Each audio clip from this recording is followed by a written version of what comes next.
Ég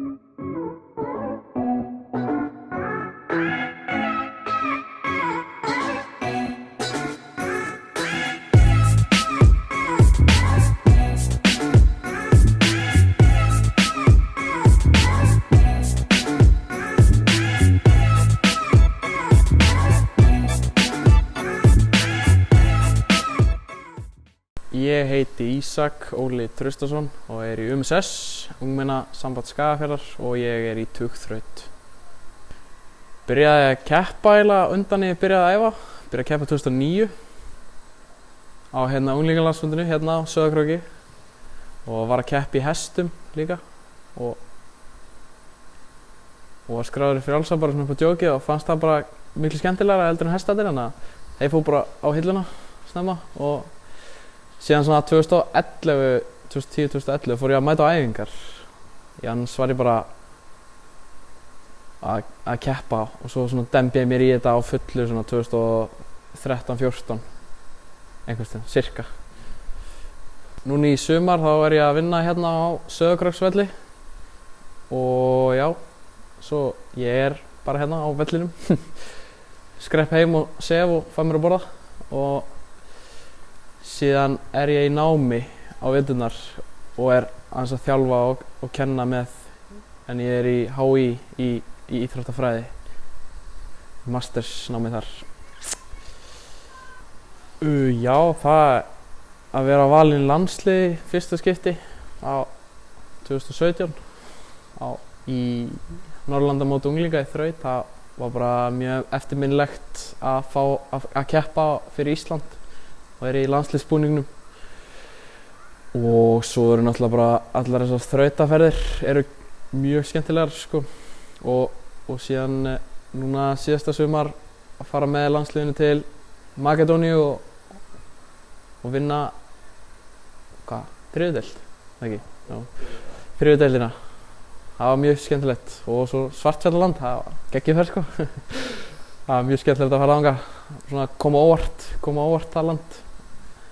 En já, annars þrautaferðirnar eru svona, þær eru allt öðruvísi sko. Það er svona, að fara með vinum sínum í þessar ferðir er bara forréttindi og mjög skemmtilegt. Maður gleymir sér bara í gleðinni. Í sumar er bara að keppa á þessum stóru mótum hérna á Íslandi. Það er meistaramótið í júlí og svo meistaramótið í fjölþrautum í ágúst. Síðan var ég að spá í að reyna að finna einhverja þraut á Norðurlöndunum en maður þarf ekki að fara í sóttkví eða eitthvað.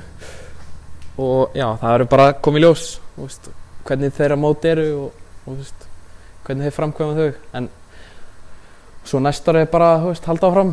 Ég veit ekki alveg hvernig line-up er fyrir næsta ár, en það kemur bara í ljós. Vikuna fyrir þá er maður svona bara, fer maður í svona taper. Það minnkar álagið og maður svona gerir bara, finnur svona fyrir sprengikraftinum bara.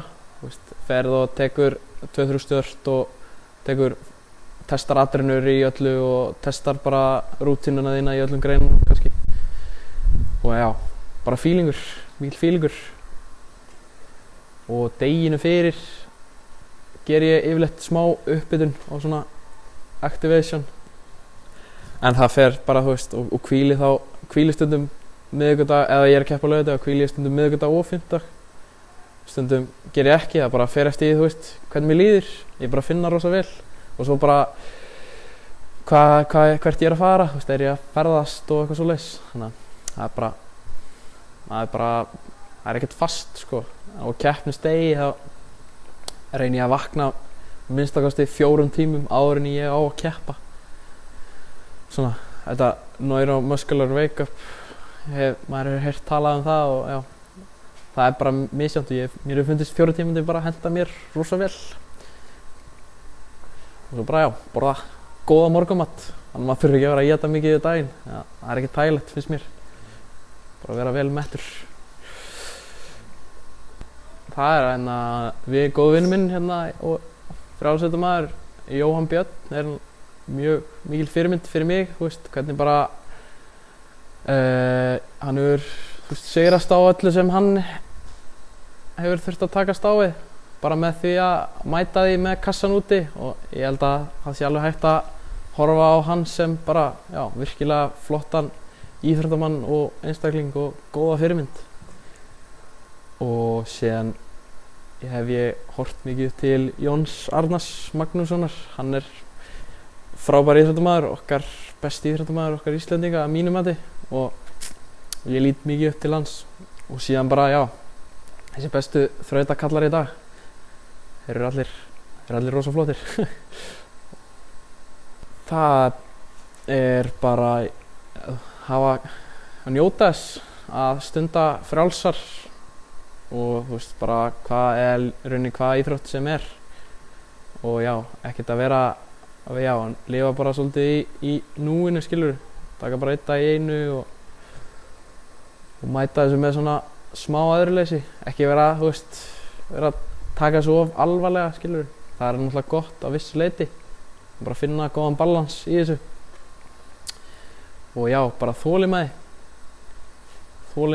og treysta bara prógraminu sem þú ert á og þjálfaranum, hlusta á þjálfaran og hlusta síðan á líkamann. Ég hef fundist það vera svona, þegar maður eldist í þessu, maður er ekkert gamalmenni en þú veist, maður finnur alltaf meira og meira, þú veist, hvernig maður bregst við hlutunum og hvað maður þarf að gera og þú veist, ekki vera feiminn við það bara að hvíla, þú veist, þó þú eigir að gera eitthvað annað en þá finnur að þú eigir ekki inn fyrir æfingunni þennan dag, bara betra að geyma þangað til seinna. Það er svona, já.